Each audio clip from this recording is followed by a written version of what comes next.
All right, even though it's only been 4 weeks of the regular season, I have 4 coaches to talk about that are in the most danger of losing their jobs based on a combination of the team's current performance as well as the team's performance overall during said head coach's tenure. So with that being said, let's start with Eagles head coach Nick Sirianni right after.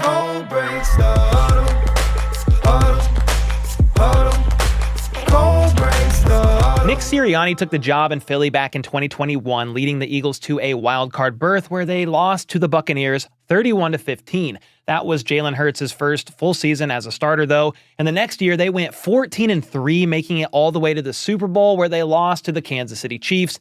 A disappointing end to the season for Eagles fans, but a pretty damn good job for a second-year head coach, all things considered. Then there was last year. The Eagles started out hot, going 10-1 in their first 11 games, but then absolutely collapsed down the stretch, losing 6 of their next 7 games, including a blowout loss, once again to the Buccaneers in the wild card round. Their offense was putting up over 28 points per game during the first 11 games, but just 19 points per game during the remainder of the season, including that one playoff loss. And after that offensive meltdown, the Eagles hired Kellen Moore to be the new offensive coordinator and actually call the plays, which is something that Sirianni had done since he'd been hired. And that brings us to this season, the here and the now. Philly isn't necessarily a dumpster fire by any means, but they are coming off of a blowout loss to, you guessed it, the Tampa Bay Buccaneers, and there have been some rumors swirling that Nick Sirianni taking a backseat as the play caller hasn't exactly gone the smoothest. After the Eagles beat the Saints in Week 3, Sirianni told the media that he was the one responsible for calling a 4th-and-1 play that didn't work out,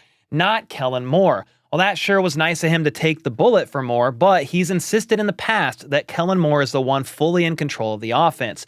So if he's overruling him on a random 4th-and-1, that kind of implies that Kellen Moore isn't fully in control. I mean, don't get me wrong, head coaches obviously have the right to overrule a coordinator anytime they want. I get that, but things just seem a little fishy over there in Philly right now, with some thinking Sirianni is interjecting too much, and that's actually hurting the team rather than helping them. Well, if the Eagles continue to struggle this year and once again get bounced in the postseason or miss out on them entirely, ownership could grow impatient and move on from him. I would actually be a little shocked if they made a move like this during the season, but when you consider the fact that they are actually 3-7 in their last 10 games, I can't rule out a mid-season firing completely. The Eagles roster is pretty loaded and expectations are extremely high in that city, and I know they are dealing with injuries and Jalen Hurts is struggling, but it all falls back on the head coach at the end of the day, and Nick Sirianni's job is currently very much on the line if they keep losing. Next up, let's stay in the NFC East and talk about the Cowboys head coach, Mike McCarthy.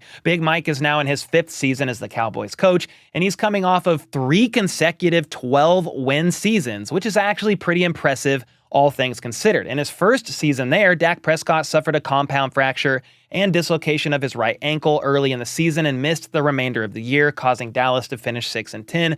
So why in the world would a coach that's coming off 3 straight 12-win seasons be on the hot seat, you ask? Well, despite all those regular season wins, the Cowboys have only won 1 singular playoff game and have only made it past the wild card round once during Mike McCarthy's tenure. Jerry Oldbone Jones isn't getting any younger, and his patience is likely growing thin as he's been searching for another Super Bowl since the last time they won it way back in 1996. This is another one where I don't think this happens during the season. However, if and when they come up short again this season, they could opt to let McCarthy walk as he's in the last year of his contract as it is. And before I get to the next coach on this list, I wanted to shout out the sponsor of today's video, Underdog Fantasy. I've got my pick'ems in for this weekend, and honestly, I feel pretty good about them. Underdog, of course, is the best and easiest place to play fantasy sports, and the place where code CBTH will not only get you a gimme pick in the lobby, but using this code will also get you up to $1,000 in bonus cash. So just scan the QR code or click the link in the description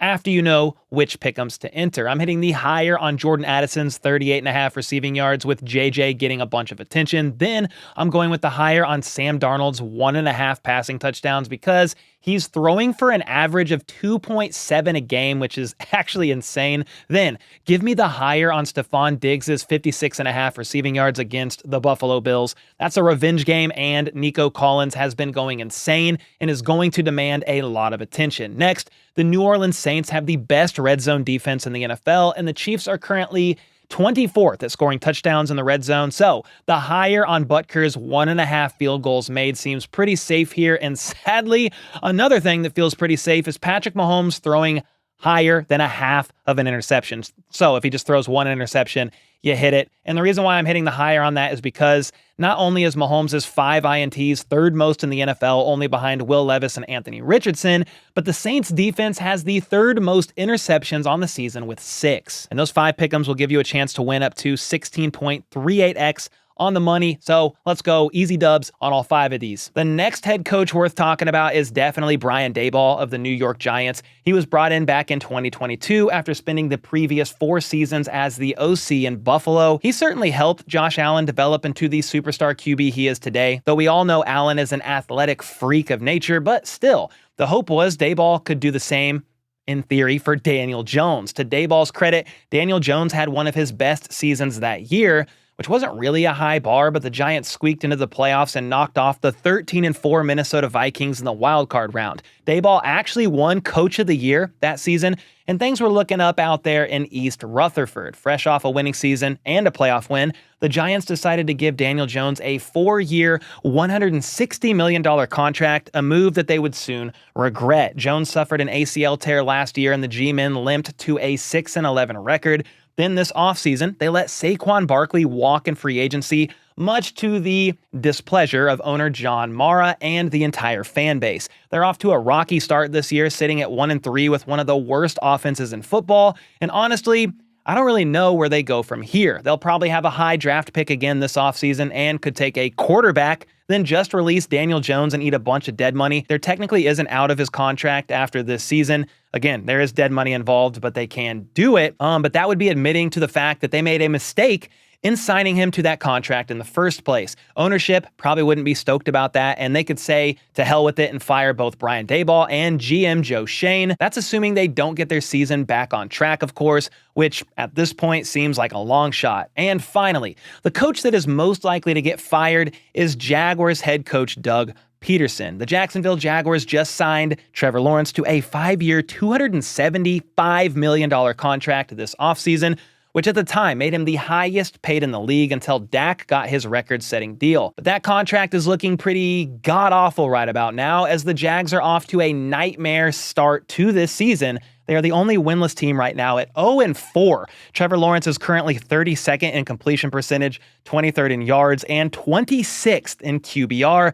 And for a guy that's making the second most money, way up there in the entire NFL, that is unacceptable. On top of that, after their loss to the Texans this past week, Doug Pederson was asked if he's considered taking over the play calling, and here's what he had to say in response. For what? I thought he called a great game. We as coaches, we can't go out there and make the plays, right? It's a two-way street. So yeah, that's usually a telltale sign a coach is about to go bye-bye when they start blaming the lack of execution on the players, an attempt to throw them under the bus. Once you lose the locker room, it's almost impossible to get them back, and rumor has it, the locker room is indeed starting to get lost, even though Dougie Fresh pushed back against that idea this week. But come on, this team is way too talented to be 0-4 right now. They aren't an elite team by any means, but nobody expected them to be this bad to start off the year. I mean, for God's sake, I have them at 32nd. Dead last in my power rankings, which is pretty surreal to think about. Now, it's also not just about this season. To be clear, it's a similar thing I looked at and took into consideration regarding Nick Sirianni and the Eagles. Sure, the Jags have had winning seasons in 2023 and 2022, Pederson's first 2 years with the team, but this is a what have you done for me lately league, and this situation is shaping out to look eerily similar to how Dougie Fresh's time in Philly ended. They won the Super Bowl in 2017, went 9-7 in 2018 and 2019, then had a 4-win season in 2020, and he was fired after that. Then, if you look at the fact that the Jags are actually 1-9 in their last 10 games, I think it's safe to say nobody around here is happy. And you know who that one win was against in the last 10 games? The Carolina Panthers. That basically doesn't even count. So yeah, Doug Pederson could very well be fired as soon as midway through this season, and nobody would really be extremely surprised by that. All right, there's the 4 coaches I believe are in danger of losing their jobs this season. Make sure to let me know where you agree or disagree with me in the comments down below. And with that, I'll see y'all next time.